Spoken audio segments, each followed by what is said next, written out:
노동 문제는 참 언급하기도 뭘 하기도 예민한 문제여서 매우 조심스럽기는 한데요. 근데 우리가 있는 문제를 없는 척하고 덮어놓거나 외면하면은 문제가 더 악화되죠.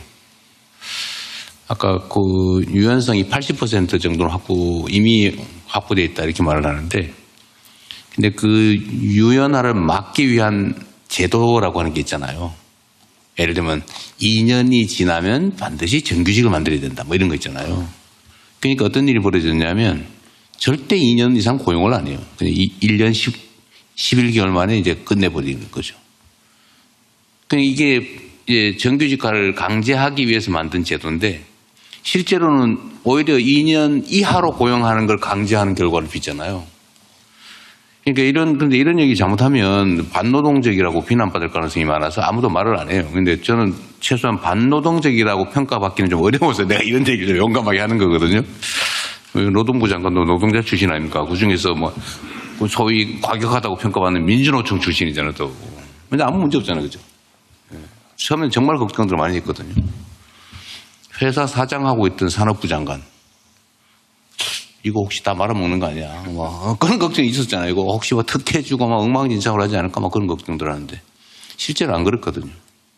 그래서 예를 들면 노동에 대한 규제도 우리가 이념과 가치나 아니면 이런 데 너무 매이지 말고 실용적으로 접근을 해야 됩니다. 세상 사는 게 실용이잖아요. 그래서 이건 정말 언젠가는 지금도 노사정위, 요즘으로는 뭐라더라, 경산호위, 거기서 얘기를 좀 하긴 하는데 사정이 예민해요. 그러나 실제로 연구를 하신다니까 그 연구를 잘 아시겠지만 실용적으로 진짜 노동자들을 위한 장기적으로 진짜 노동에 도움이 되는 그런 정책을 만들어야 됩니다. 과감하게. 무서워서 문 닫아놓고 그냥 집안에 있다가 굶어 죽거나 타 죽을 수도 있죠. 그렇게 되면 안 되겠다. 그리고 저는 이게 노동의 안정성, 이거 우리가 하도 오랫동안 노동자들이 억압받고 탄압받고 했기 때문에 사실은 그런 트라우마가 있어요. 그래서 그게 이제 노동정책의 전진을 가로막는 측면이 있거든요. 근데 저는,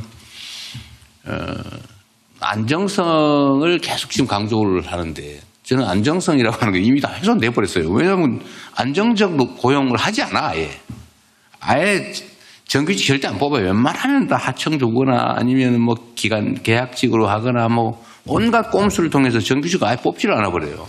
이게 사실은 안정성을 근본적으로 해치고 있잖아요.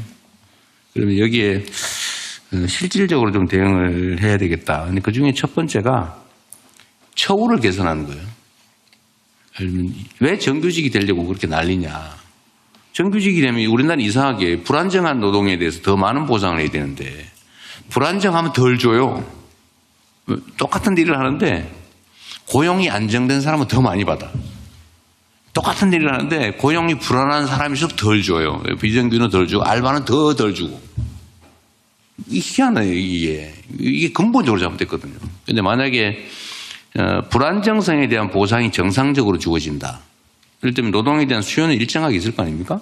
그런데 정규로 되어 있는 사람 안정성이라고 하는 보상을 받으니까 비정규직은 사실은 불안정성에 대한 보상을 더해서 똑같은 조건이면 보수가 더 많아야 되거든요.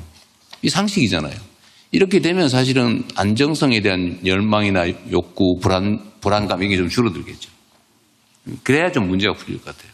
출발 자체가 노동을 이렇게 분할해 놓고 사실은 좀 나쁘게 얘기하면 분할 지배 전략이라고 하는 얘기도 있기도 한데 모두가 서로 합의된 아주 나쁜 관행 같은 거죠.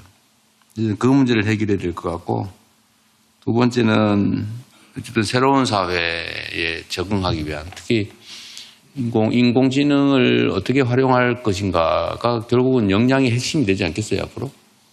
모든 노동의 핵심이 아마 인공지능을 얼마나 잘 활용하냐. 이게 될 가능성이 많죠. 문화예술인들 혹시 모르겠지만. 그래서 이 모든 국민들에게 AI에 접근할 권리 또는 교육받을 권리 그런 기회를 보장하는 것도 중요한 일일 것 같아요. 그게 진정한 의미의 노동을 강화하는 길일 것 같기도 합니다.